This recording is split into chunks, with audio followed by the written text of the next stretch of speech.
চলো আজকের রেসিপি হচ্ছে দুর্দান্ত স্বাদের ডিমের একটি রেসিপি। ভাতের সঙ্গে দুর্দান্ত খেতে লাগবে। তোমরা যদি এইভাবেই ট্রাই করতে পারো তাহলে খুব ভালো হবে। তো চলো প্রথমে 4টে ডিম ভালোভাবে জলের মধ্যে সেদ্ধ করে নেব। এখানে একটা পেস্ট বানাবো।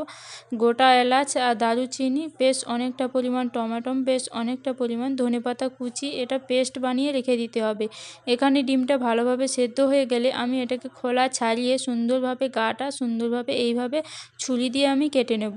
এবার কড়াইতে সর্ষের তেল গরম করে পরিমাণ মতো হলুদ গুঁড়ো দিয়ে ডিমগুলোকে ভেজে নিতে হবে। ভালো করে ডিমগুলোকে এক এক পাশ উল্টে সুন্দর করে লালচে করে ভেজে নিতে হবে। এবার কড়াইতে দিয়ে দিতে হবে কুচনো পেঁয়াজ, পরিমাণ মতো লবণ দিয়ে পেঁয়াজটাকে ভেজে নিতে হবে। তারপর দিয়ে দিতে হবে 2 চামচ মতো আদা রসুনের পেস্ট, ধনে গুঁড়ো, জিরে গুঁড়ো, হলুদ গুঁড়ো, লাল লঙ্কার গুঁড়ো, কাশ্মীরি লঙ্কার গুঁড়ো, স্বাদ মতো চিনি, স্বাদ মতো লবণ। তারপর যে পেস্টটা বানিয়ে রেখেছিলাম সেই পেস্টটা এর মধ্যে দিয়ে দেবো। দিয়ে ভালোভাবে কষে নিতে হবে যতক্ষণ না তেল ছাড়তে শুরু করেছে।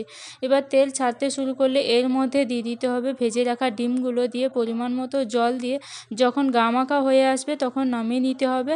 আর ওপর থেকে ধনেপাতা কুচি ছড়িয়ে দিতে হবে। রেসিপিটি কেমন লাগলো অতি অবশ্যই কমেন্ট করে জানাবে।